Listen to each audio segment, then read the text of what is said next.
Muy pero muy buenas noches, sean ustedes bienvenidos a Palabra de Leuco. Bueno, hoy tenemos un programa especial, caliente, cargado del tema electoral sin lugar a dudas. Estamos arrancando este programa con una información de último momento.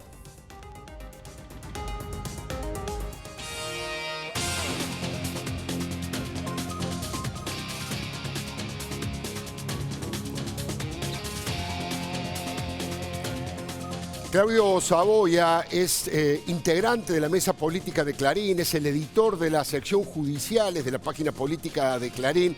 Claudio Saboya acaba de publicar un tuit que es el siguiente. Ahí lo tenemos en pantalla el tuit. Alberto Fernández internado en el Otamendi. Tromboembolismo pulmonar e infarto en el pulmón izquierdo. No fue un chequeo. Llegó a la guardia por emergencia. Dolor en la pierna y dificultad respiratoria. No está estable, anticoagulado. No es una pavada. Es lo que está planteando Claudio Saboya, que está en línea. Claudio, muy buenas noches. ¿Cómo te va? Gracias por atendernos. Hola, Alfredo. Buenas noches. ¿Cómo estás? Bien, una de las informaciones más fuertes, más polémicas, está circulando con mucha potencia y queríamos ir a la fuente para certificar lo que vos has puesto allí en el tuit, Claudio. Obviamente ratificás todo lo que está dicho ahí. Sí, por supuesto ratifico y puedo dar algún detallecito más que es técnico, ¿no? Y es un tromboembolismo pulmonar subsegmentario con infarto pulmonar izquierdo. Eso es lo que dice la historia clínica. Te tengo que decir esto, igual tiene que estar anticoagulado más o menos durante un año el candidato, y por suerte no es grave, no es una pavada. Él quiere irse mañana, los médicos no están de acuerdo que abandone el Otamendi mañana, pero vos sabés, bajo su responsabilidad puede hacerlo. Claro. Yo entiendo que él no va, ni siquiera va a admitir que esto es cierto, está en su derecho, está en campaña, tiene que mostrarse fuerte, saludable. Está envuelto también en una sospecha de que su candidatura puede ser un caballo de Troya para que quede Cristina Fernández. Desgraciadamente este episodio de salud, que esperamos que se reponga pronto y bien, puede quedar envuelto en toda esta historia política y no de salud. Yo lo que te digo es informarte. Si lo van a buscar no van a encontrar ningún paciente con el nombre Alberto Fernández, pues está internado bajo otro nombre. Ah, mirá vos. Así que, por eso, no puedo dar más detalles, vos me entendés, yo por ratifico supuesto la información porque me parece que es importante de cara a una campaña electoral, es un tema público, si no, no me referiría a él. Esta información la tengo desde anoche, antes de la medianoche. Y recién ahora, que empezó a conocerse un poco más sobre la situación de Alberto Fernández hoy, casi un día después decidí divulgarla, pero bueno, me parece que esto llega hasta acá, quería ser preciso. Quedó internado ayer, pues llegó con dolor en las piernas y dificultad respiratoria. Este último síntoma es un poco el que comenzaron a emitir oficialmente hoy. Recordás que ayer se habló de culebrilla, de un herpes zóster, también de un chequeo de rutina, etcétera, y hoy empezó el tema de que la tos y el tema pulmonar. Bueno, va por este lado.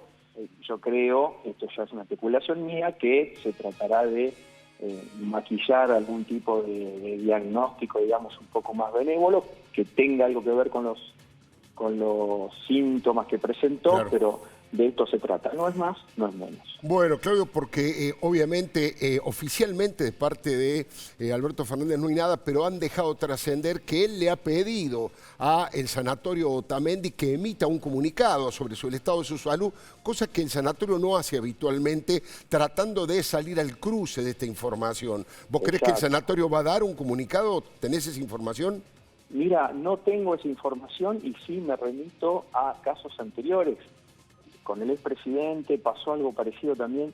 ¿Recordás con Florencia Kirchner? En un momento ella tuvo un problema ginecológico que se atendió aquí en el Otamendi también, en otro momento en el sanatorio Favaloro, y también había versiones que no coincidían entre lo que uno podía obtener del entorno médico y lo que decía la familia de Cristina Kirchner en aquel momento, lo recuerdo perfectamente, y se zanjó con una especie de comunicado o de parte médico más general que, bueno, un poco no profundizaba ni en las razones médicas que después se fueron confirmando, claro, ni en una historia tan rosa como la que presentaba en aquel momento Cristina Kirchner. Insisto, acá no nos metemos con las cuestiones personales y privadas de nadie. En este caso, parece una información, vos sabés que en países como Estados Unidos la salud de los candidatos presidenciales es un tema de Estado, directamente, prácticamente se presentan los chequeos médicos que se suban a internet, etcétera, para que el votante pueda saber en qué estado de salud está la persona a la que va a depositar su voto. Nosotros no tenemos esa cultura tan expresamente, pero bueno, me parece que es un dato importante y de hecho los periodistas estamos para informar. Claudio, gracias, gracias por atendernos, gracias por esta información para aquí, para nuestros compañeros de TN en Palabra de Leuco. Te mando un gran saludo, muchísimas gracias. Claudio Saboya, Claudio Saboya, insisto, es el editor de la sección política del rubro judiciales en el diario Clarín y lo hizo a través de un tuit. Estamos arrancando nuestro programa como lo hacemos habitualmente. Primero voy a presentar a prestigiosos invitados que hoy tenemos. Por supuesto, arranco por la dama, por Jessica Bossi. Jessica, muchas gracias por haber venido. Muy buenas noches. Gracias. Jessica trabaja con La Nata en la radio y en la televisión y este domingo presentó un informe respecto de la corrupción de los empresarios, porque hasta ahora todos nos habíamos concentrado en el tema de los funcionarios del gobierno de los Kirchner. Y del otro lado, ¿qué pasa con los empresarios? De eso vamos a hablar con ella en un ratito. Y también está Raúl Baglini. Yo dije ahí en la promoción, buenas noches, gracias por venir, Baglini. Muchas gracias. El economista que todos quieren, es un hombre que ha marcado historia dentro de la política, la economía, no solo por el teorema de Baglini que se popularizó tanto, sino que es un hombre que en todos los partidos políticos lo respetan por sus conocimientos, por su ética, y lo hemos traído porque no tiene ningún cargo partidario, por supuesto que es radical de corazón y de alma, pero no tiene ningún cargo partidario y tampoco es funcionario, está en la actividad privada, por eso cumplimos con este lema del programa Palabra de Leuco, que es un programa de política sin políticos, pero con ideas. Bueno, este verdadero Dream Team que me acompaña, fíjese, la doctora Adriana Amado va a hablar, buenas noches Adriana. ¿Cómo estás? Respecto de este compromiso que hay en contra de las fake news, de las noticias falsas ahora para la campaña. Vamos a ver si funciona. Vamos a ver si funciona. El profesor de Economía de la Universidad, Martín Tetaz, 2 preguntas va a responder y algunas más también, pero también lo vamos a escuchar a Baglini. La primera es qué va a pasar con el riesgo país. Hoy bajó, pero ayer había superado los 1000 puntos en el momento más alto de la era Macri. Y el tema de la recaudación, la inflación, la gente dice, pero es espectacular la recaudación. Sin embargo, dice, no, pero no superó a la inflación. La inflación ha sido muy grande. Vamos a conocer todos esos detalles, Martín, en un rato. Así es. Y el licenciado Federico Andajasi, obviamente, nos lleva al diván, a todos nosotros, a las urnas y a los candidatos. Se va a referir Federico Andajasi a esa angustia que provoca la incertidumbre de las urnas y cómo los partidos políticos, buenas noches, Fede, ¿cómo te va? Cómo los distintos candidatos utilizan esa angustia preelectoral. Pero bueno, como siempre, quiero contarle dónde estoy parado yo desde el punto de vista editorial. Estamos parados en el medio de un cambalache electoral. Hasta que cierre el plazo de inscripción de las listas, vamos a asistir a una suerte de mercado persa, del toma y daca, de trueques y de oportunismos varios. Todos van a ser explicados con esa famosa palabrita pragmatismo, pero muchos dirigentes que no se ponían ni ver, ahora van juntos a las urnas. Y muchos que se juraban amor eterno se están divorciando horas antes del casamiento. Es tal vez el peor momento de la política en esta situación, ¿no es cierto? Cuando todo es calculadora, todo es especulación y queda poco espacio para los valores y para las propuestas, para lo más importante que es sacar a los argentinos de la pobreza y de la exclusión. El tango, con toda contundencia y lenguaje popular de Don Discépolo, dice: hoy resulta que es lo mismo ser derecho que traidor, ignorante, sabio, chorro, generoso, estafador. Todo es igual, nada es mejor, lo mismo un burro que un gran profesor. Mire, a esta hora no se sabe todavía si Sergio Massa va a volver al cristinismo y olvidar todo lo que hizo y todo lo que dijo contra la expresidenta. Fue el responsable de haber armado una estructura en 20 días con 20 intendentes para abortar el operativo de Cristina Eterna.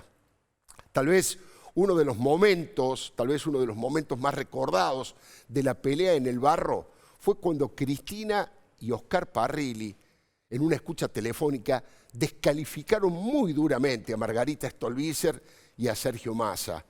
Él es el que la manda esa gorda HDP.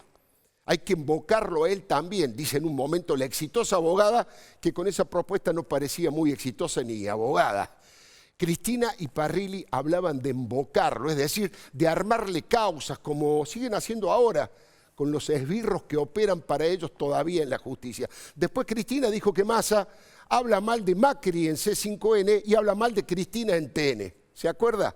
Massa y Stolbizer le contestaron con los tapones de punta a Cristina aquí, en este estudio, pero en el programa que se llamaba Los Leucos. Hasta le exigieron que le pidieran perdón a la madre de ambos. Stolbizer está loca ahora que le dice...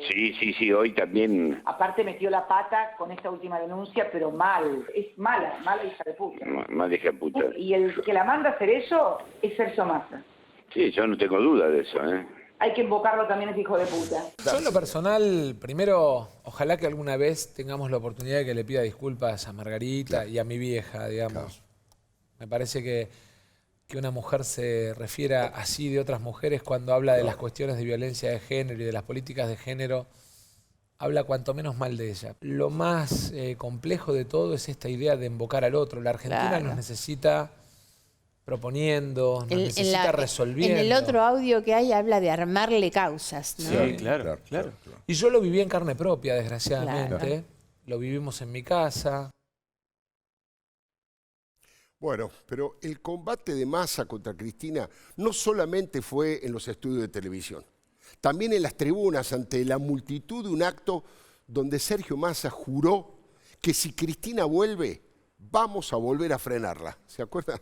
Un país se construye con coraje, el mismo coraje que cada uno de ustedes mostró cuando allá en el 2013 nos querían imponer el Cristina Eterna y tuvimos el valor de frenarla. Si vuelve a aparecer, vamos a volver a frenarla como hicimos hace 4 años. Bueno, el debate fue fuerte, ¿no? Sobre todo en el tema de la lucha contra la inseguridad y la sensación de la que hablaba Aníbal Fernández, ofendiendo el sentido común y faltándole el respeto a las víctimas de los delitos. La verdad que en un momento el propio Sergio Massa le plantea a Cristina, le dice que a él le gustaría preguntarle a Cristina si todavía cree que la inseguridad es una sensación.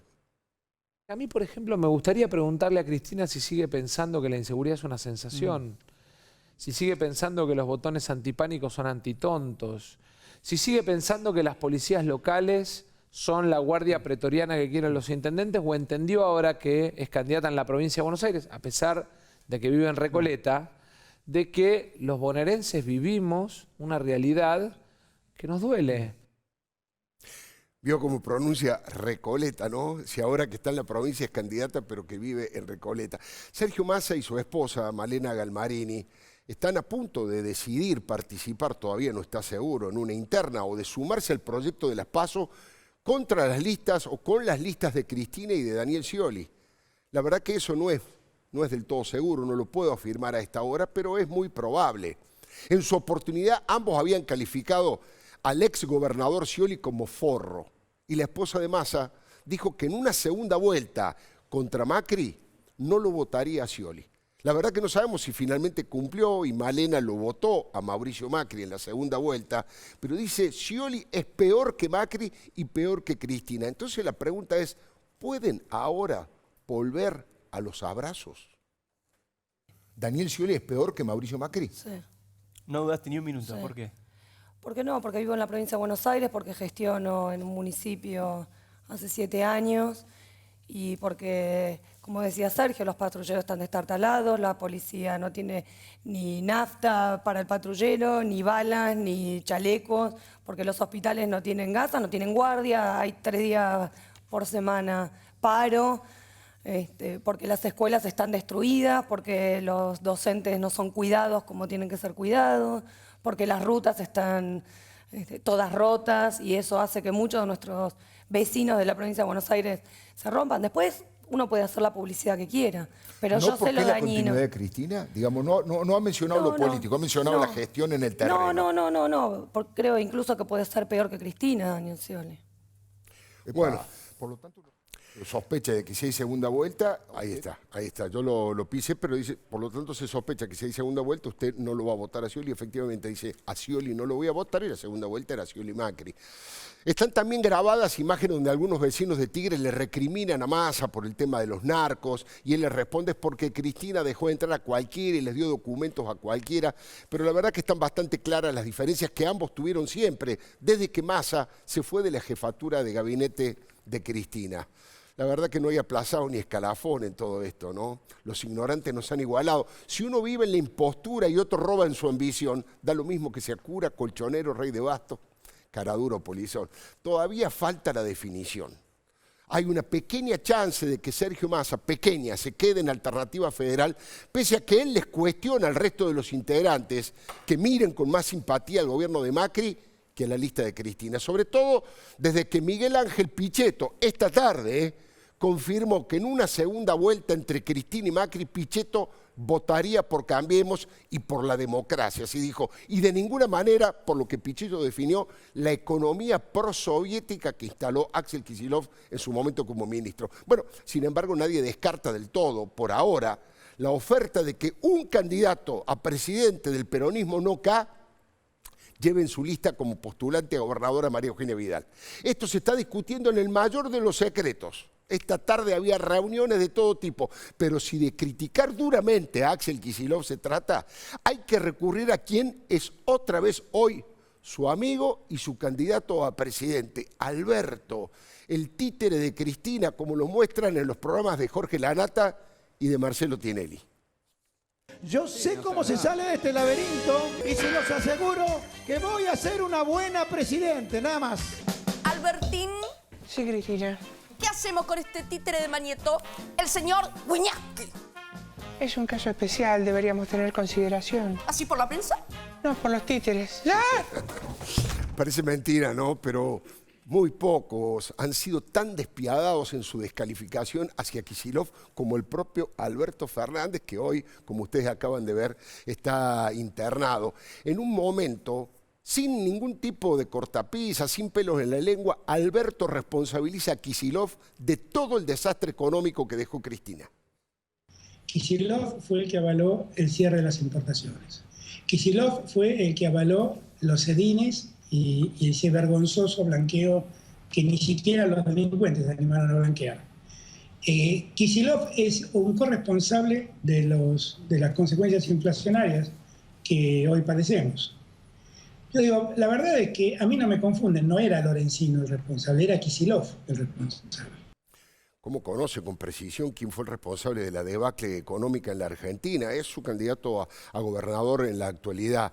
Después de eso, Fernández a través de un tuit pidió: callen a Kicillof, por favor, que no se le haga tan fácil al gobierno de Macri. Pero bueno, la verdad que el problema principal de Alberto es que su viejo amigo, su viejo hombre de confianza, Horacio Capaccioli, está a punto de ir a juicio oral y público acusado de lavado de dinero por utilizar fondos de procedencia delictiva. Lo he leído directamente del expediente. Lavar fondos de procedencia delictiva para la campaña de la fórmula Cristina Cobos en el año 2007. Capaccioli fue el tesorero puesto por Alberto, y escuche bien esta cifra. El 34% de los aportes de campaña de Cristina Cobos que recogió el señor Capaccioli fueron realizados por empresas vinculadas a la salud, sobre todo a droguerías. ¡Oh, casualidad! Capaccioli, ¿qué era? Era el superintendente de salud del gobierno de Néstor y el encargado de fijar las reglas del juego de esa actividad. Lo más grave fue que uno de los aportantes fue Sebastián Forza, que luego fue asesinado en el tristemente célebre triple crimen producto del tráfico de efedrina, otro de los negocios sucios desarrollados durante el kirchnerismo. De todos modos, la epidemia de indefinición no es solo de Massa. El presidente Mauricio Macri aún no eligió a su compañero de fórmula y la verdad, no aparece nadie que potencie demasiado su intención de voto o que mejore su imagen. ¿Quién puede mejorar la imagen de Macri como candidato a vice? Incluso, opinión personal, creo que por culpa de un error de Marcos Peña, de no haber permitido adelantar las elecciones en la provincia de Buenos Aires, ahora tienen que ceder con la posible articulación con colectoras peronistas nacionales que se apoyen en la intención de voto que tiene Vidal. Roberto Lavagna ya se encargó de rechazar esa posibilidad y dice que va a ir con candidatos propios en Buenos Aires. Eso lo convierte en un enemigo de fuste, de Cambiemos. ¿Por qué? ¿Por qué Lavagna? Porque los pocos o muchos votos que pueda conseguir Lavagna van a ser a expensas de la coalición de Mauricio Macri. Mire, en la elección nacional tal vez no sea tan grave. El presidente puede recuperar esos votos infieles en la segunda vuelta, pero en la provincia de Buenos Aires no hay balotaje.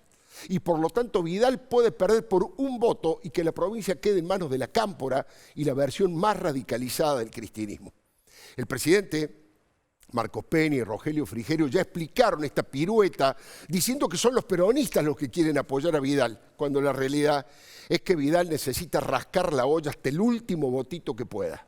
Y todavía falta saber si la justicia va a voltear por inconstitucional el decreto de Macri, prohibiendo este esquema extraño, o el presidente va a tener que firmar un contradecreto y pagar el costo político de firmar una cosa y 2 meses después firmar la contraria.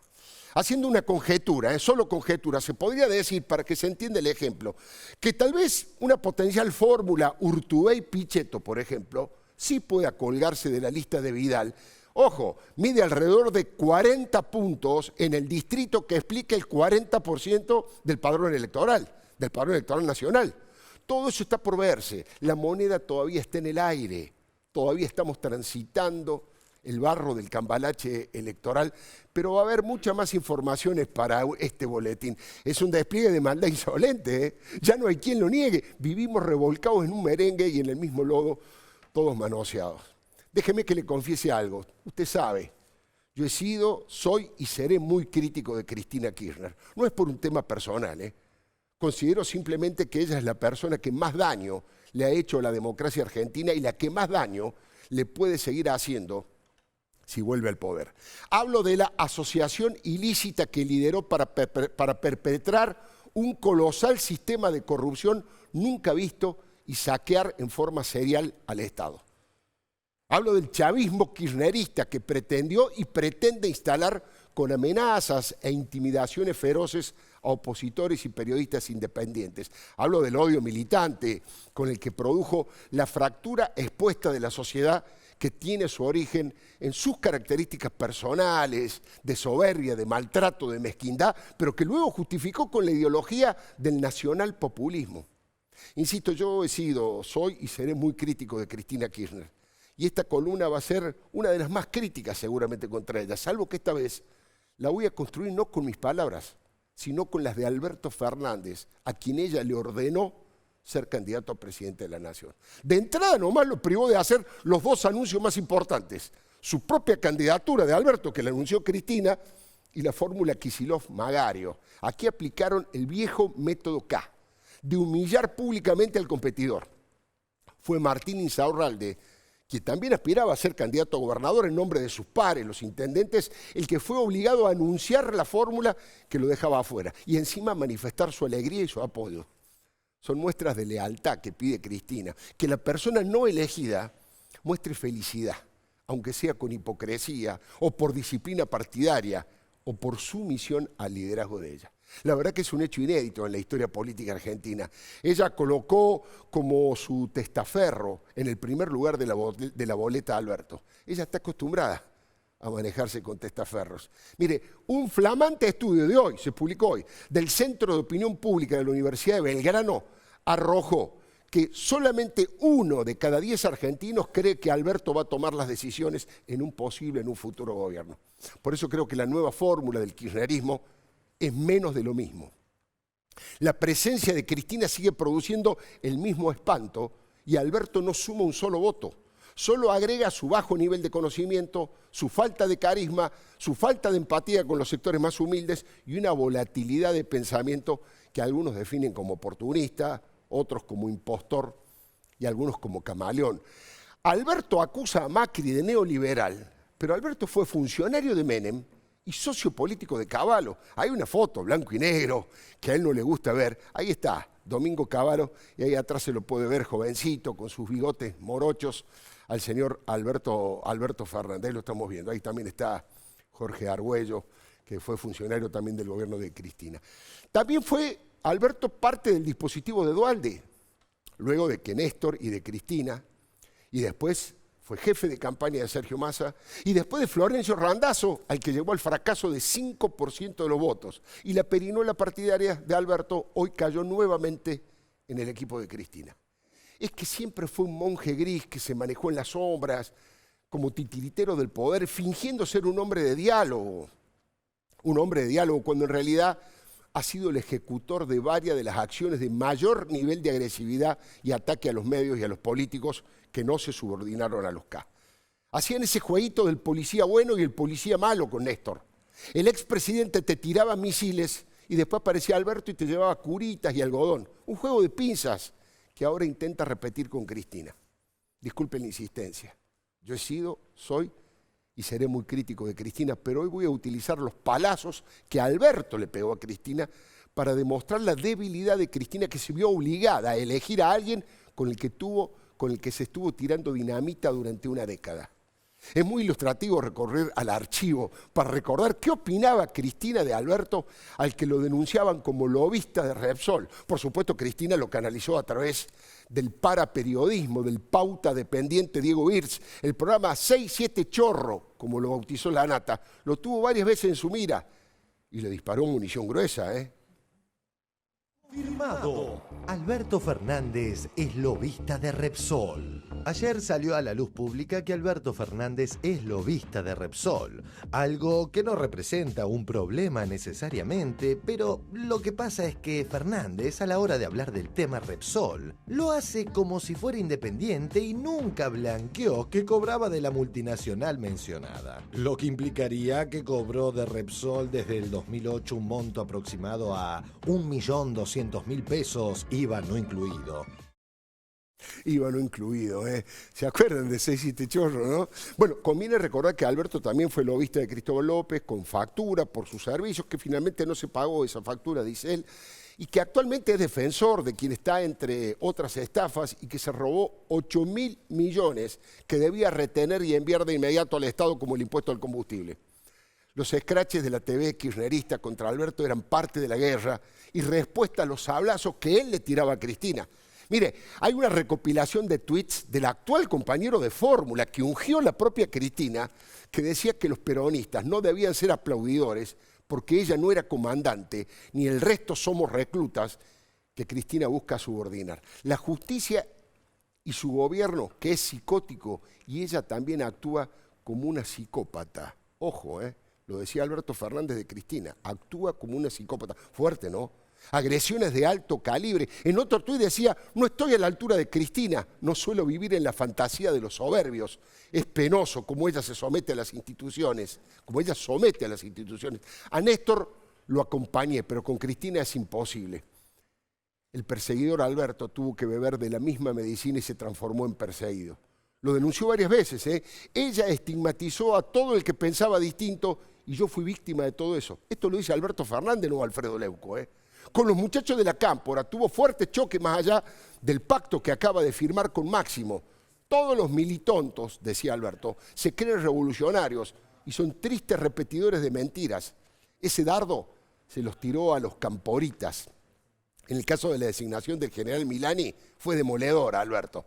Qué tosudez de Cristina, se encaprichó con vudú y pagó un enorme costo. ¿Cuánto pagará por sostener a un encubridor de desapariciones? Y si alguien necesita confirmar lo que le digo, a las pruebas de los tuits me remito. Podemos ver a todos esos tuits sin lugar a dudas. Ahí está.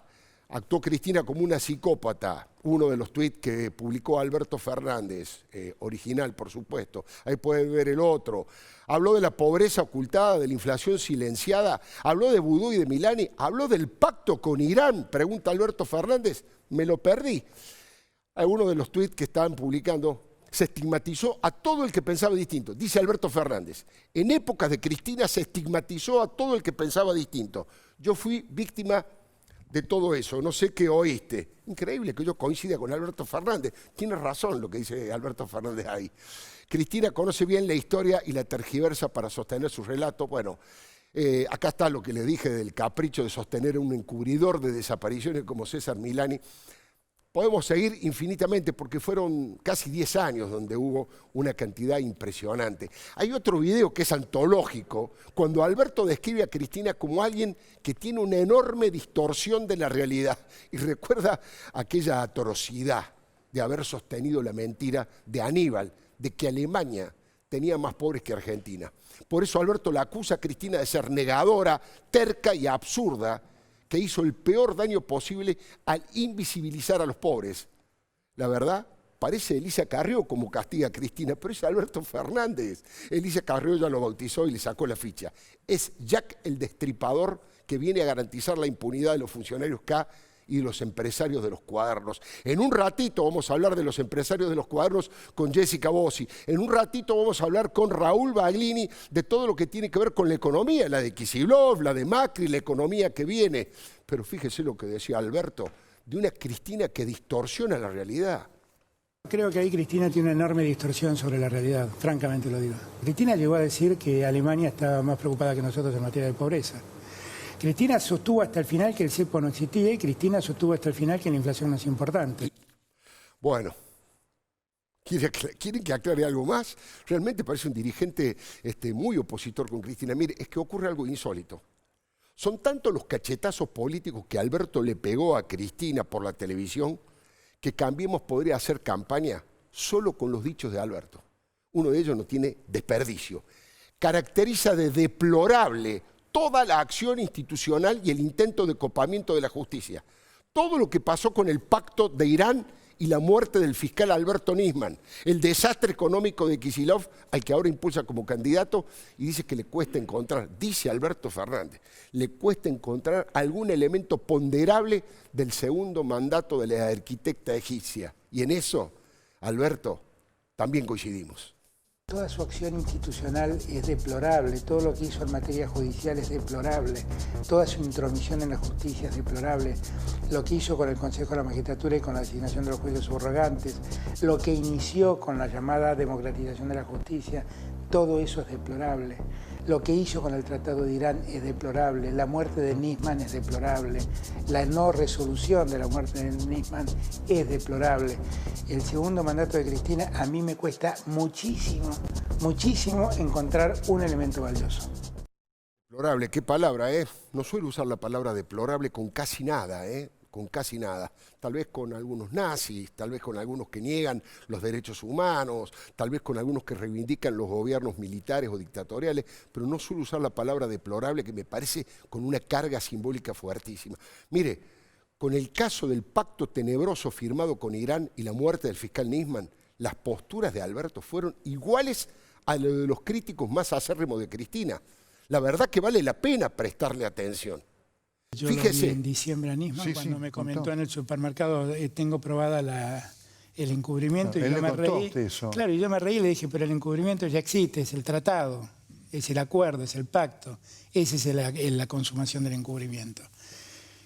Insisto, eso no se logra concretar por circunstancias ajenas a la voluntad de la presidenta y de Timerman, que son los ideólogos y los impulsores. Yo le diría que en un caso estaríamos hablando en términos penales de un instigador, que es la presidenta, y estaríamos hablando en el otro caso de un autor directo, que es el que firma ese acuerdo. Tremendo, ¿eh? En términos penales, dice el profesor de Derecho Penal de la UBA, en términos penales Cristina es la instigadora del pacto, que el pacto fue, el encubrimiento fue el pacto en sí mismo, dice Alberto, y el ejecutor que fue el ex canciller fallecido don Héctor Timerman. La verdad, este material ya fue pedido por distintos querellantes para incorporarlo a la causa, para usarlo como un argumento, porque es el mismo argumento que sostienen aquellos que están llevando adelante el juicio contra Cristina e incluso los propios jueces y fiscales que se están encargando del tema del tenebroso pacto firmado con Irán. En un momento, las apretadas contra Alberto y contra el resto de las personas que tenían el coraje o la osadía de decir que no coincidían con Cristina, era que los desafía en la televisión. Los que lo desafiaban en televisión, aseguró que no lo iban a callar. Alberto decía que no lo iban a callar, que no iba a parar con sus denuncias contra lo peor de las políticas cristinistas, como la ley antiterrorista, una base de datos para colocar a los sindicalistas que protestaban como si fueran ponebombas, o la manera pornográfica en la que estaban timbiando las reservas del Banco Central. Alberto Fernández dice aquí que no se va a callar. La presidenta tiene que saber que no me voy a callar. Definitivamente no me voy a callar. No voy a seguir, no voy a tolerar callarme su ley antiterrorista. No voy a tolerar que incluyan en un programa de computación, en una base de datos, criminales a dirigentes sociales que reclaman. No me voy a callar su mal manejo de la economía que ha llevado a la Argentina de vuelta a tener déficit fiscal. No me voy a callar en denunciar que no solamente no acumuló un solo peso más de reservas, sino que se está gastando las reservas del Central. Se está gastando la reserva del Central. Pero para agregar datos a la confusión reinante, vale recordar la entrevista que hizo Alberto hace muy poco tiempo, hace unos 20 días con María Julia Oliván. Dijo todo lo contrario de lo que defiende ahora. Alberto dijo que rechazaba que ella tuviera que elegir a alguien a dedo. Su argumento fue muy claro, escúchelo, Si no es candidata a presidenta, Cristina que se vaya a su casa. No es bueno que el presidente esté en la Casa Rosada y el poder esté en Uruguay y Juncal. Increíble, pero cierto. Alberto Fernández oponiéndose férreamente a lo que ahora apoya y protagoniza también férreamente. O Cristina es candidata o Cristina se va a su casa. Porque lo que no podemos hacer es volver a recrear errores del pasado. No, yo no tengo ganas de que el poder esté en Uruguay y Juncal y en la Casa de Gobierno haya un títere. Bueno, no tiene ganas de que el poder esté en Uruguay y Juncal, que es el edificio en donde vive Cristina, donde tiene otro departamento, donde tiene 2 departamentos el hermano de Fabián de Sousa, el socio de Cristóbal López, pero en realidad me parece que todo esto es una manera sigilosa de Cristina de tratar de pasar un poco a retiro, de ir corriéndose de la política, de dejar a este testaferro político llamado Alberto Fernández, que en el 2013 Alberto Fernández llegó a decir el kirchnerismo está muerto. No sé, veremos, tal vez tenga razón y él sea su sepulturero. Le doy mi palabra. Bueno, nuevamente buenas noches y gracias por venir a ambos, 2 invitados de lujo. Empiezo por las damas. Jessica, contanos en la forma más sintética posible, ¿qué es lo que te parece más grave, más importante de la investigación que presentaste el domingo respecto de los empresarios corruptos que están en los cuadernos y a lo mejor también en otras situaciones de corrupción? Bueno, que se abre una nueva causa que se bautizó Cuadernos 2, que ahora no solo están investigados por cohecho los empresarios, sino también por lavado de dinero.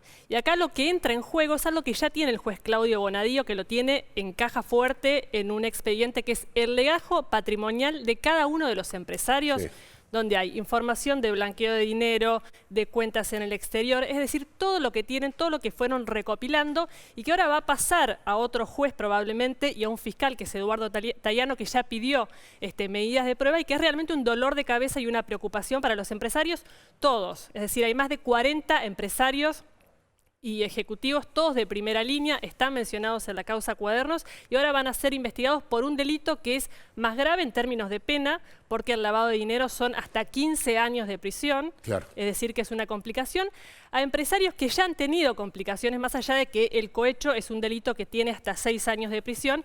¿Qué complicaciones? Tienen embargos todos, 100, 200, 400 millones de pesos. Muchos de ellos, aunque no lo reconozcan oficialmente, ni tampoco la Embajada de Estados Unidos, porque eso no lo hace, porque es información confidencial, no pueden ni siquiera viajar a Estados Unidos. Tienen las visas bloqueadas. Son datos que no son menores para gente que está acostumbrada a manejarse en determinado nivel por su rol, más allá de las pérdidas que han tenido desde el punto de vista de sus empresas, de sus contrataciones y demás. Ahora es un dolor de cabeza que se agrega y que están todos muy preocupados. La verdad es que cuando se enteraron que estábamos trabajando en este tema para el domingo, había bastante inquietud porque esto recién arranca. Fue la semana pasada que se resolvió la competencia de esta investigación. Bonadío podría haber tomado él esta imputación, ampliar la acusación. Claro. Decidió no hacerlo, ¿para qué? Para no demorar estar la elevación a juicio. Exacto. Claro.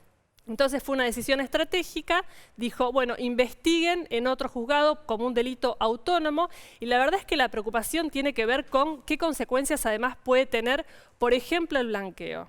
Aquellos que se adhirieron al blanqueo, que por supuesto tuvieron un beneficio desde el punto de vista impositivo de lo que le otorgaba el blanqueo, pero claro, el blanqueo decía que si eso provenía de actividades delictivas, por ejemplo, corrupción, se caía. Se caía el blanqueo, claro. Se caía el blanqueo, con lo cual todo eso va a ser analizado y es una preocupación muy grande. Hay que aclarar que el lavado de dinero es complicado de probar y que esto está recién empezando, pero lo que se expone es su patrimonio. En un ratito te quiero hacer dos preguntas más. Recién nombraste a Estados Unidos que no pueden viajar. Estados Unidos está llevando adelante a través de un grupo que se llama Cleptocracia, vinculado al FBI, que está haciendo una investigación especial. Y después me quería detener uno de los empresarios, no por cargar las tintas en él, porque me parece...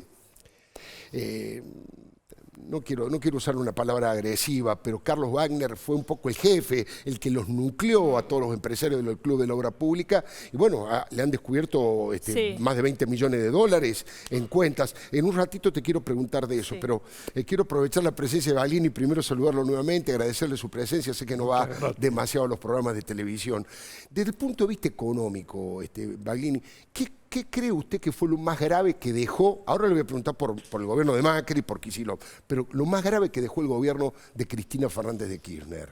A ver, vamos a hacer pocos números, pero que sean bien representativos. Bien contundentes, sí. En el 2004, el país tenía un superávit, es decir, la diferencia entre lo que ingresaba y lo que gastaba, era de 3,4 puntos del Producto Bruto Interno. Es una cifra descomunal. Sí.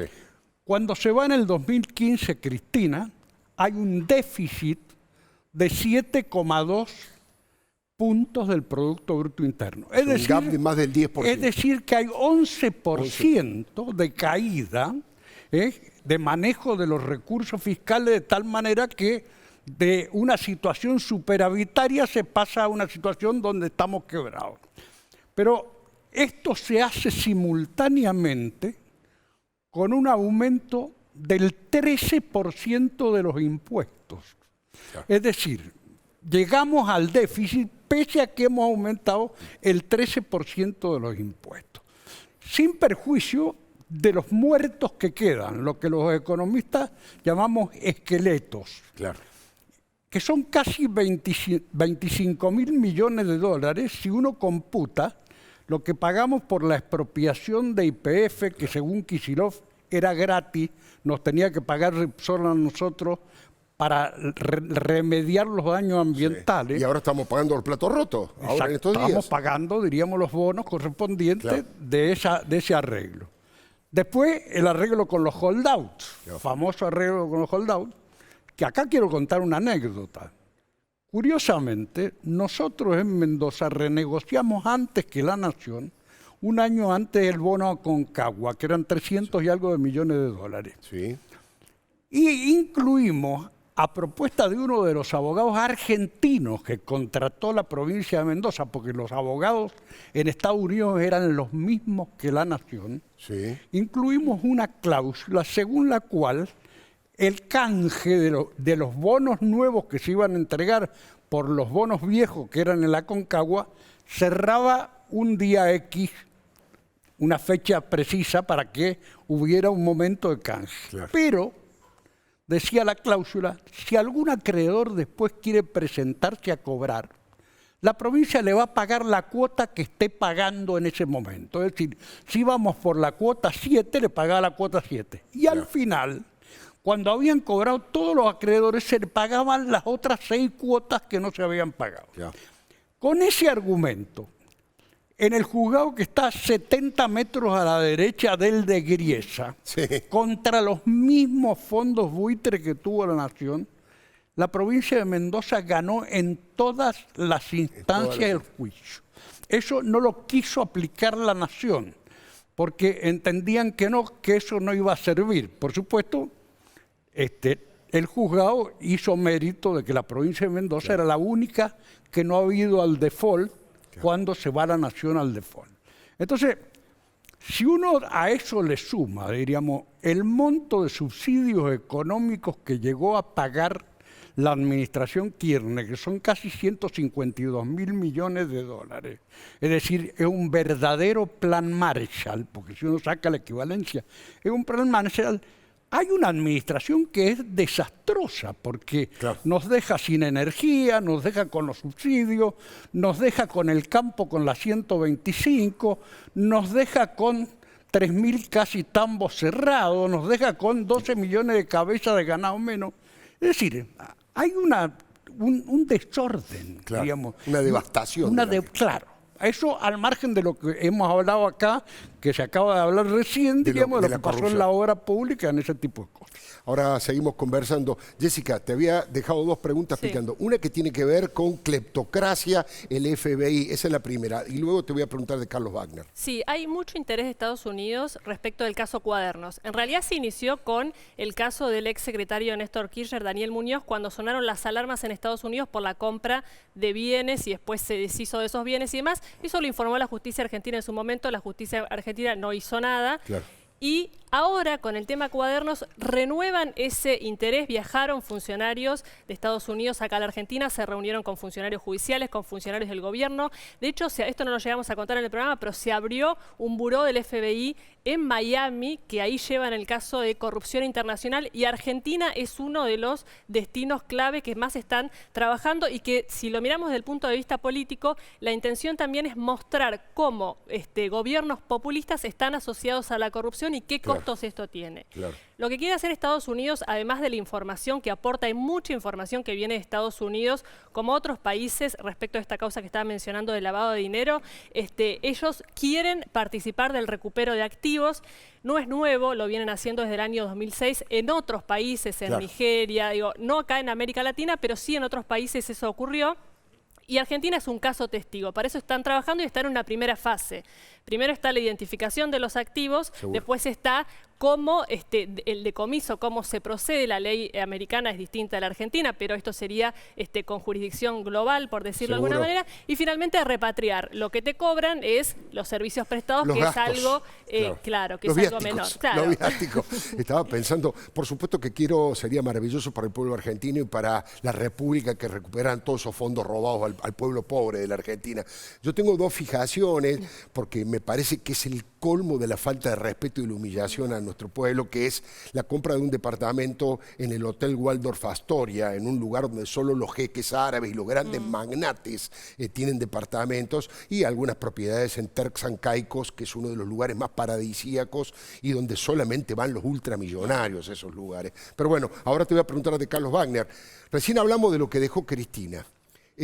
Yo sé que por nombre del radicalismo, por ahí es difícil criticar al gobierno de Cambiemos, pero digamos, ¿qué cosas cree usted que hizo mal el gobierno de Cambiemos económicamente y qué cosas se pueden mejorar, Baglini? A ver, hay que tomar en cuenta en primer lugar que hay un contexto nuevo. ¿No? Ahora no vamos a hablar del pasado, vamos a hablar del pasado inmediato, diríamos, ya con Macri en el gobierno.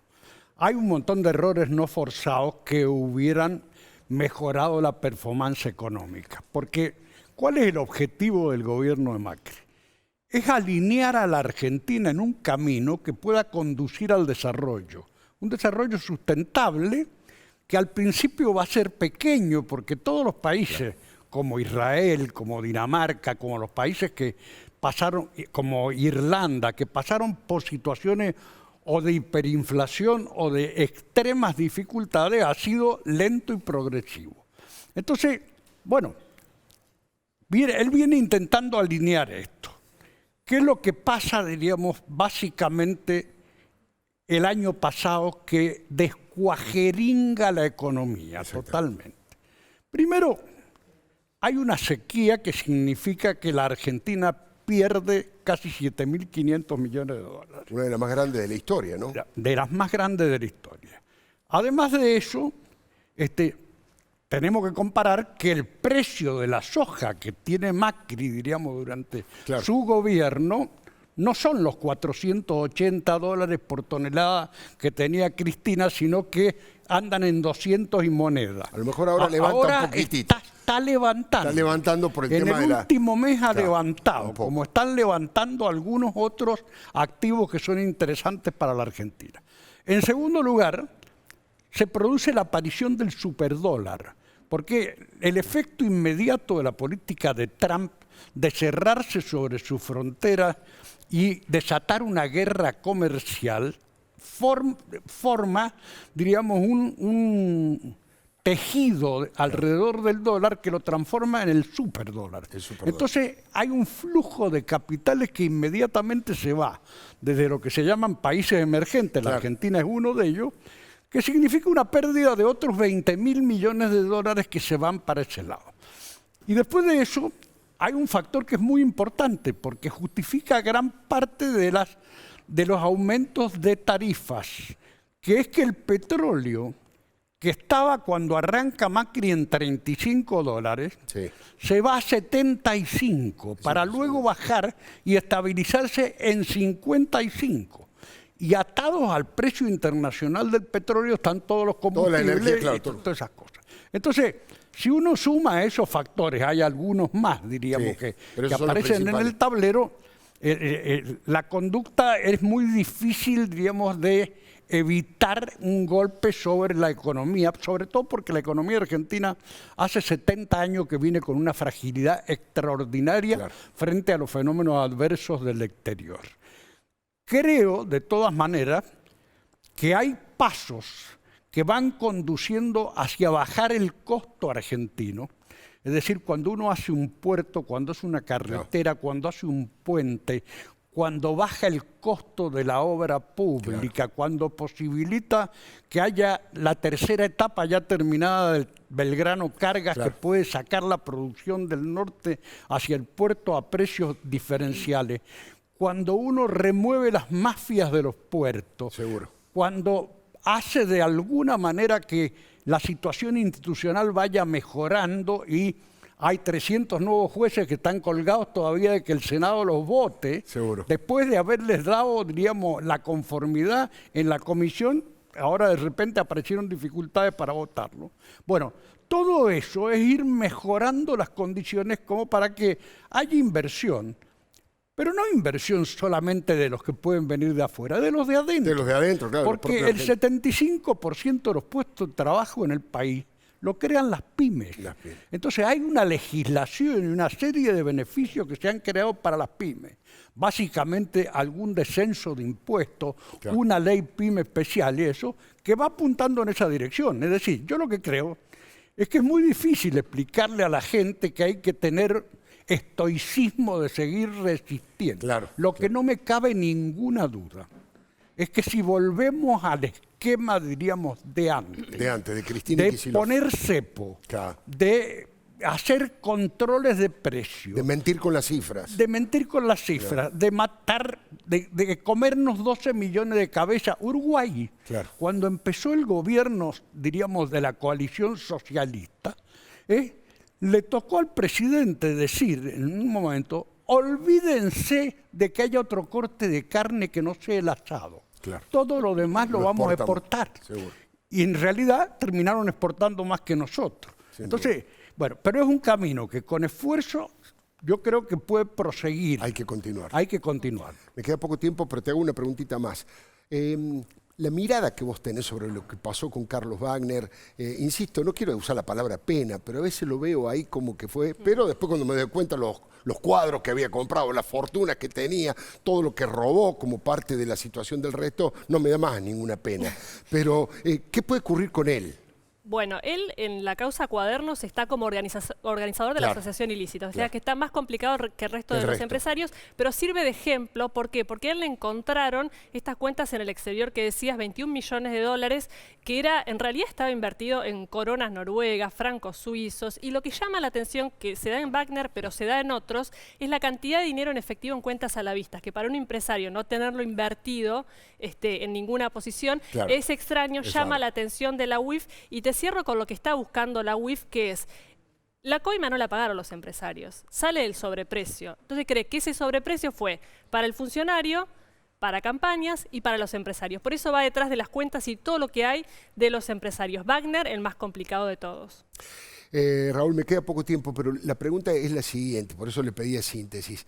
¿Qué es lo que puede ocurrir si, por ejemplo, en las elecciones, en las PASO, la fórmula Fernández supera ampliamente a la fórmula de Mauricio Macri? ¿Usted cree que se corre algún tipo de riesgo? Vamos a tener una inestabilidad y una volatilidad fenomenal en todos los indicadores económicos. No me cabe duda, porque todo el mundo está a la espera de ver esos resultados para ver si la Argentina va a retroceder al pasado o apunta a superar sus problemas en el futuro. O sería peligrosísimo para la Argentina que pase. Es altamente volátil, estamos en un medio altamente volátil.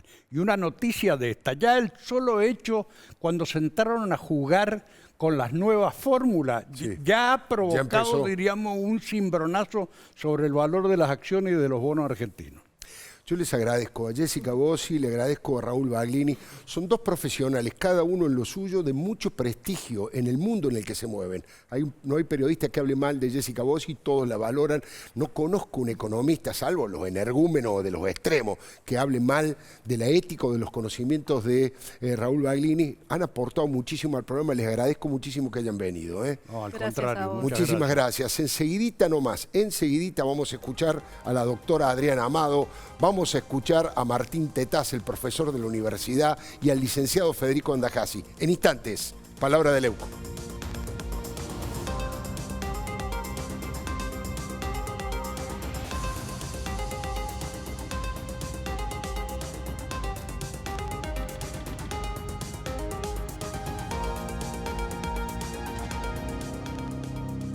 El Grupo Adrián Mercado lo invita a la 8ª edición del Seminario Internacional Litio, el 18 y 19 de junio en el Triángulo del Litio, Jujuy, Argentina. Organiza Panorama Minero. Invita Grupo Adrián Mercado, Comercio Exterior. Mi corazón con el Kini late más. Dale, prendete. Vos también hacete fanático al ritmo del Kini 6 y vení a festejar todas las semanas.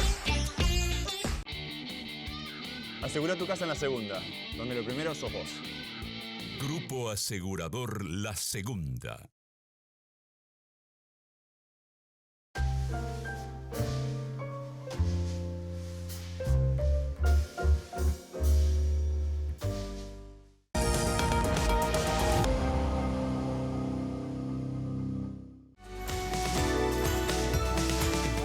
Sancor Seguros. Detrás de la sonrisa de Mariana y la de más de 5 millones de asegurados.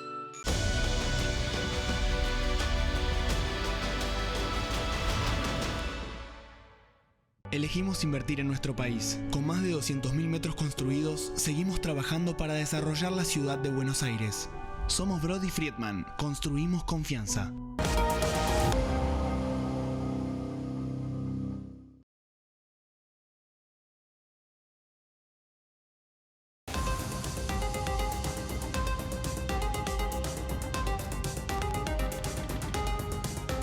Bueno, lo prometido, arrancamos el bloque de nuestros columnistas. Vamos a saber qué significa este tema de la angustia, de no saber un montón de cosas antes de las urnas con el señor Federico Andajasi, pero primero le voy a servir el vinito como corresponde. Lo merecemos, no sé. Bueno, sí, lo merece. Alfredo, hoy me quiero ocupar de esa intersección apasionante que significa ese cruce de la psicología con la política, ¿no? De cómo los políticos utilizan la psicología, en algunas ocasiones, digo yo, para malversarla.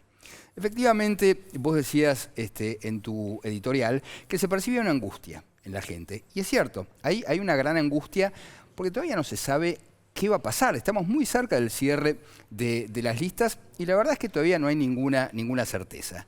Entonces, esta angustia genera miedo. Vos sabés que el miedo es un recurso muy utilizado por los políticos, lamentablemente.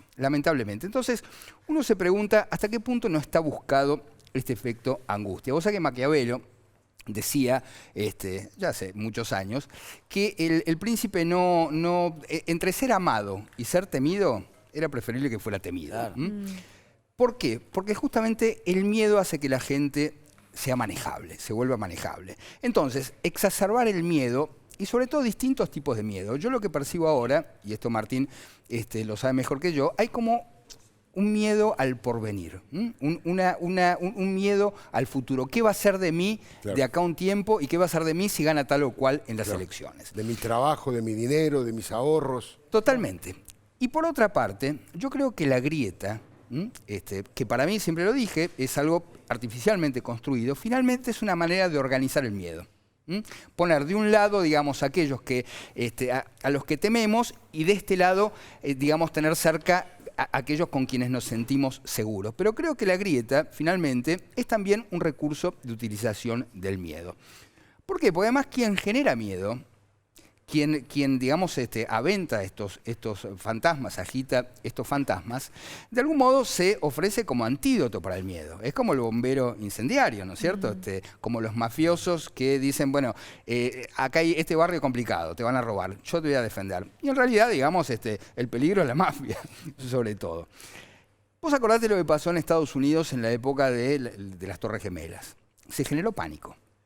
Claro, esa imagen era aterradora, parecía realmente una película ver esas torres cayéndose. Y la gente entró en pánico, pero además, digamos, con justa razón. Entonces, Bush aprovechó ese miedo, ese terror, para llevar adelante esa invasión a Irak, muy polémica, muy dudosa, no se sabe muy bien dónde estaba el foco, digamos, de esos atentados. Pero lo cierto es que no solo le sirvió para invadir Irak, sino también para ganar las elecciones. Entonces, a ver, hagamos un poquito de memoria y vamos a ver cómo la política argentina también está muy fogueada en materia de agitar el fantasma del miedo. Para no ir tan lejos, ¿no? En los 70, vos acordate que en los 70, Perón, con una mano, agitaba el fantasma de la AAA, que no era solo un fantasma, porque dejó un reguero de muerte tremendo, y con la mano izquierda manejaba el recurso de la lucha armada, montoneros, algunos grupos paraperonistas. Y claro, en el medio de ese terror estaba la gente. La gente tenía, digamos, que pensar en su vida cotidiana en ese escenario terrorífico. Y eso, por supuesto, es lo que desembocó en el golpe del 76, que otra vez hizo del miedo su principal activo. El terrorismo de Estado fue utilizar el miedo.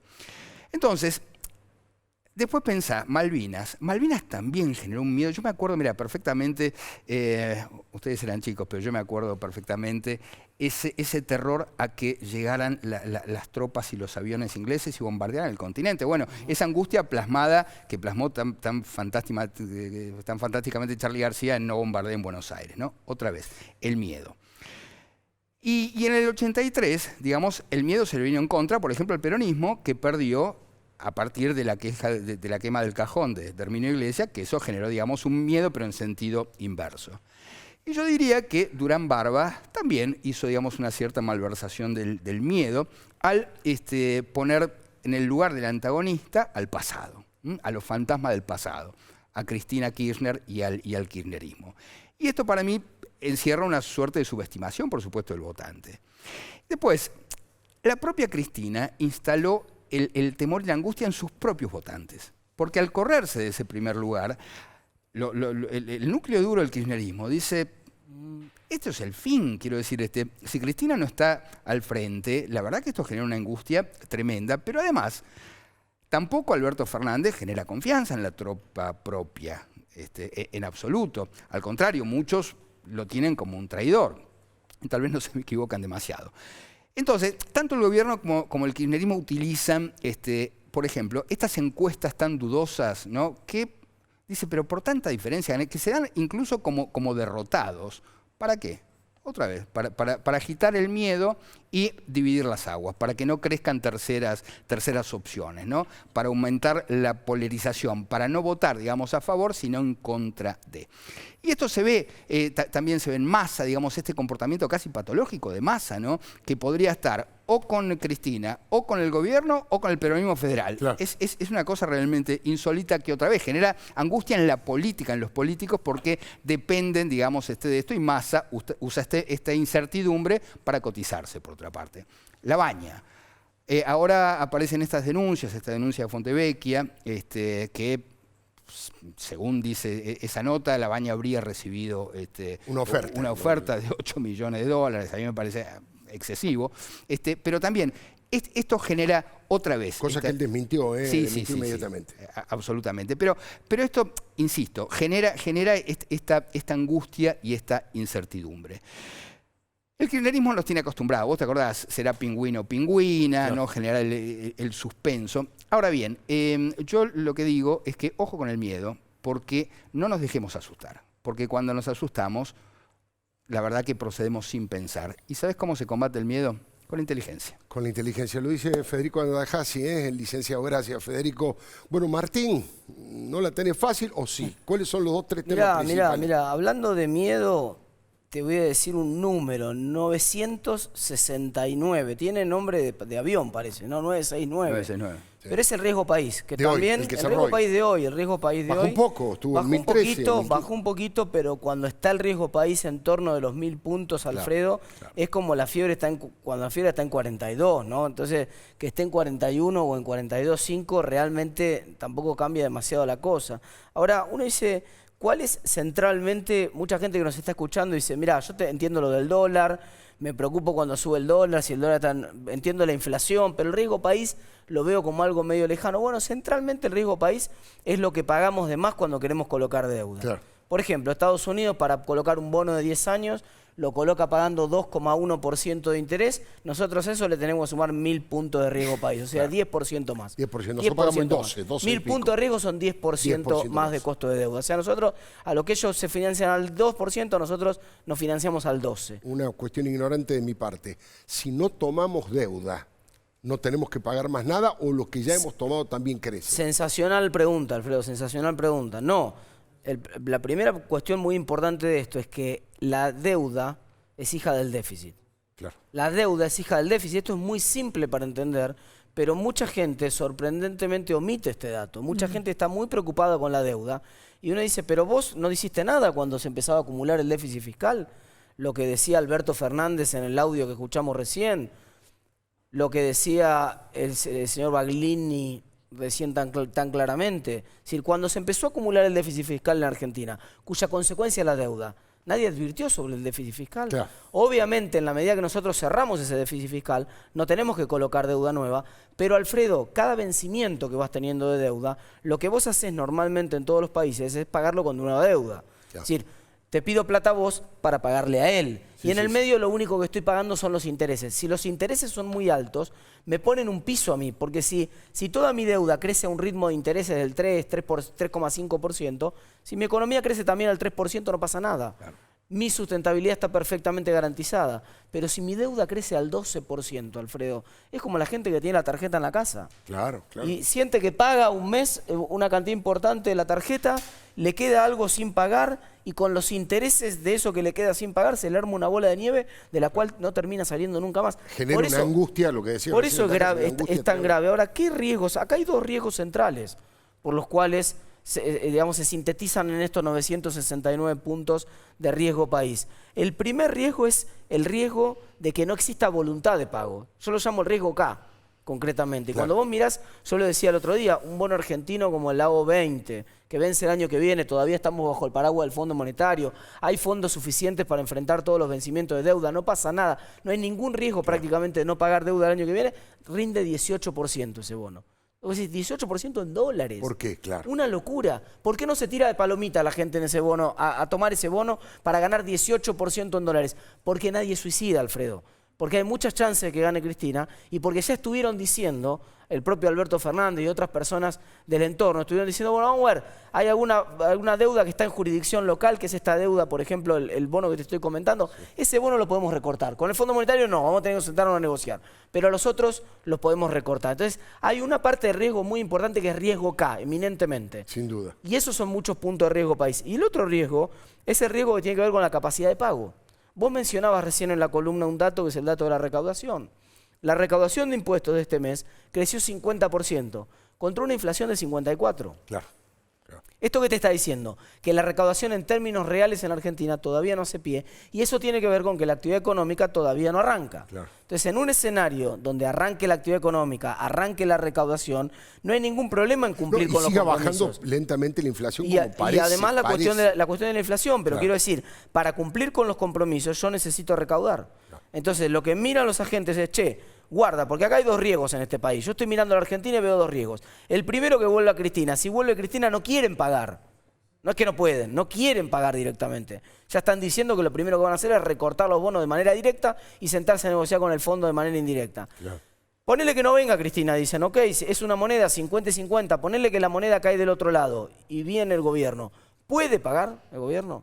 La discusión es entre querer y poder. ¿Puede el gobierno pagar efectivamente? Mira, miro la recaudación todos los días. Si el déficit continúa achicándose, si no se genera nueva deuda, por lo tanto, porque el déficit continúa achicándose, y si evidentemente la recaudación crece, no hay ningún problema, va a poder pagar el gobierno.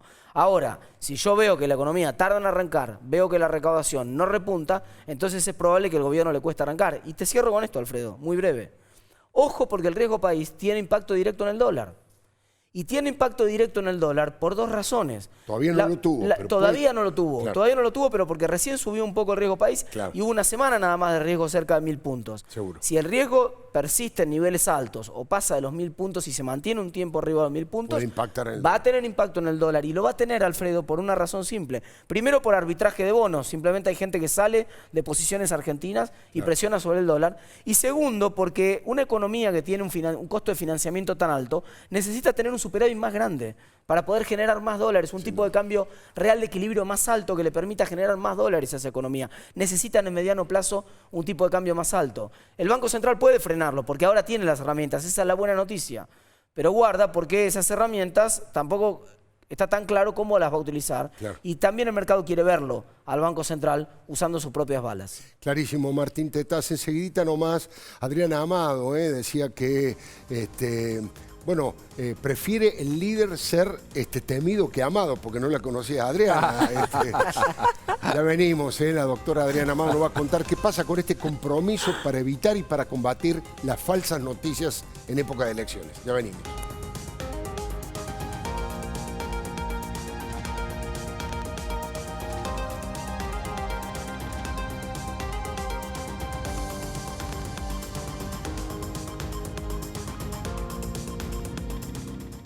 Eclipse solar total 2019. Martes 2 de julio desde las 17:30. En el mejor lugar de Argentina. Venite a San Juan. Si la vas a hacer, Hacela bien. hacela bien. Pedí tu préstamo online. Banco Ciudad te quiere ver crecer. En Garbarino te invitamos a disfrutar la más amplia variedad de marcas y productos. Comprar rápido y fácil a través de nuestro sitio web, descargando la app, por venta telefónica o en más de 150 sucursales con el envío más rápido a todo el país. Garbarino, garantía de confianza. A veces para ganar, más vale jugarla de callado. Bueno, estamos transmitiendo en vivo en el Caballo de Madera por entrada a Troya. Mala mía. Que un like no cambie tu historia. Os de Neo, seguí tu plan. Innovación permanente. Vago. Ética al servicio de la salud. En Provincia ART, nuestra meta es protegerlas de todos. Ingresá en provinciaart.com.ar o llamanos al 0800-333-1278. Provincia ART, con el respaldo de Grupo Provincia.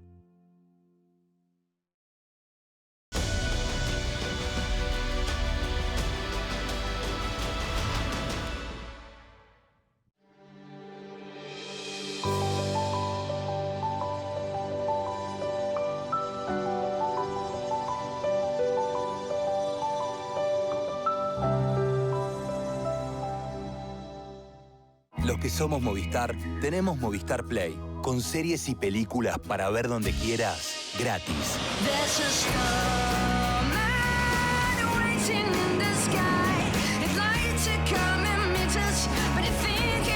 Dale play a disfrutar. Activa Movistar Play. Es gratis.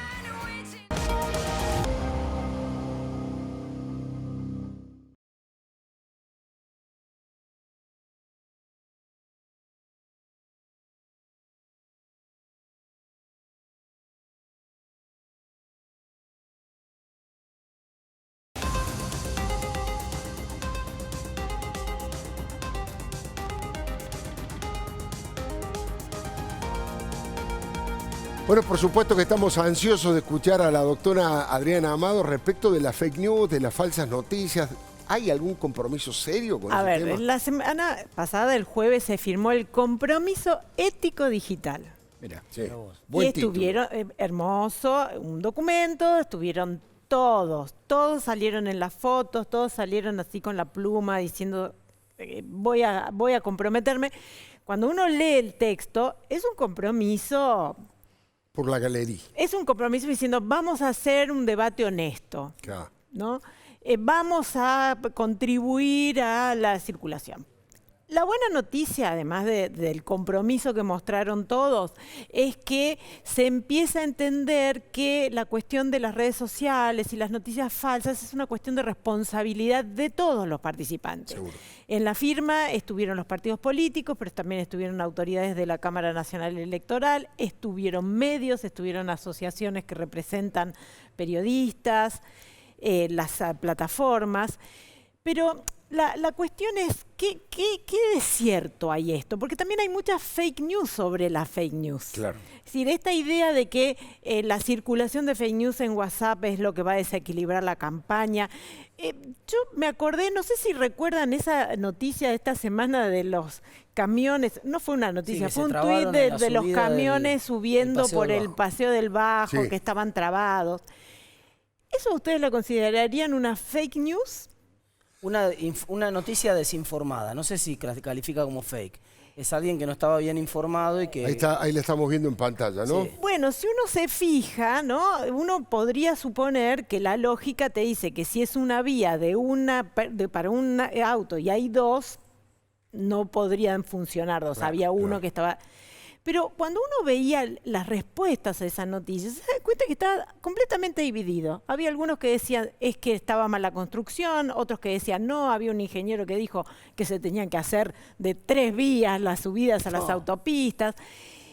Hubo medios que sí los replicaron. Entonces, lo que pasa con esto de las noticias falsas es que suele ser un argumento que la gente necesita para darse la razón. Claro. Entonces, en la medida en que no entendamos que no hay forma de parar esto, digamos, en tanto estemos todos tan fanatizados y tan enceguecidos que cualquier elemento nos sirve para sentar precedentes, es decir... Para hacerle daño al rival. Para hacerle Claro. daño al rival. Digo, y de hecho hubo... Ahora también dentro de las iniciativas hay un grupo de medios que van a hacer el chequeo, van a hacer la verificación.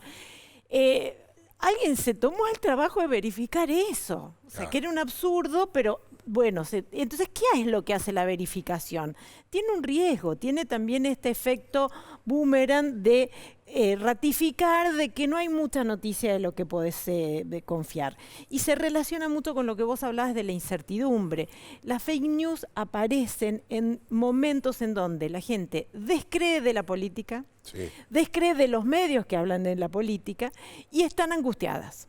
Entonces, en ese momento uno se aferra a cualquier versión que le dé alguna certeza, y la primera certeza que uno busca es yo tengo la razón. Claro, la confirmación de hipótesis. La confirmación de hipótesis. Sí, entonces, muy bien lo de la fake news, muy bien que todos hayan estado en la foto, pero si no se acompaña con un compromiso real, con transparencia, es decir, con que los partidos compartan los datos. Ustedes saben que ahora se puede consultar en Facebook los avisos publicitarios de política. Sí. Y puede saber uno cuánto gastó cada uno de los municipios. Cualquier página de Facebook puede uno entrar y ponerla. Pero claro, no todos ponen contrato aviso político, porque si lo contratás por otro rubro no te aparece en la librería. Entonces, bienvenido el compromiso. Hay que trabajar mucho y sobre todo nosotros, los periodistas, tenemos que poner el ojo inmenso en todo este tipo de cosas y no solamente en las noticias, sino en los procedimientos que hacen que esas sean noticias. Ahora yo pregunto, Adriana, pregunto por mi ignorancia. Controlar a todos los que emiten tweet es imposible. No, es imposible. Que digan lo que quieran. El tema es quién lo cree. Ese es el el tema punto. es que tienen que buscar a los medios confiables, a los medios profesionales, a los medios periodísticos, en el que más confíe de acuerdo a su pensamiento ideológico y saber después que hay alguien que tiene que dar la cara y responder frente a eso. Es muy raro que los medios de comunicación pasa, pero es cada vez menos que los medios de comunicación repliquen noticias mentirosas. Ahora sí, Juancito Pérez pone que es un desastre eso y que los camiones no pasan, bueno, problema de él y el que le cree. ¿Eso cómo lo controlas? No hay forma de controlarlo. No hay forma de controlarlo. No hay forma de controlarlo. Lo que sí tiene que ver con esto que te decía de una actitud muy responsable. Las plataformas han depurado muchísimo. De hecho, desde la campaña de 2016, que fue la famosa campaña de las noticias falsas, de Cambridge Analytica, de todos esos mitos que también circulan alrededor de eso.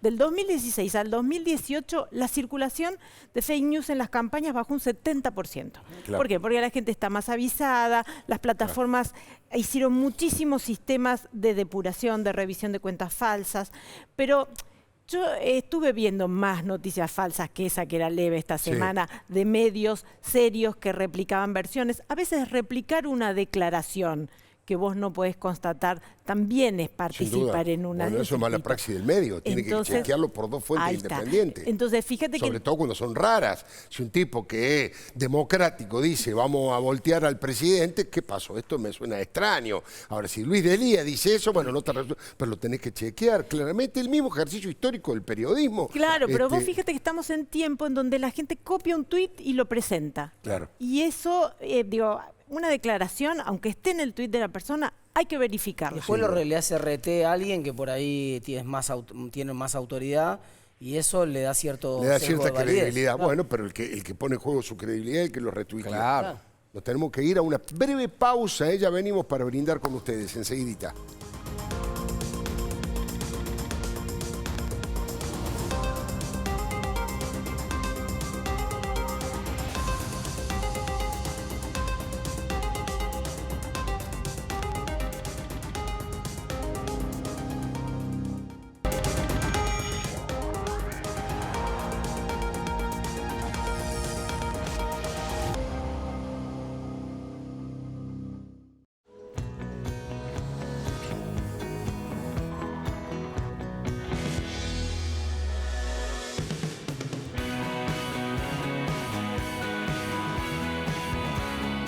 Vamos, Buenos Aires.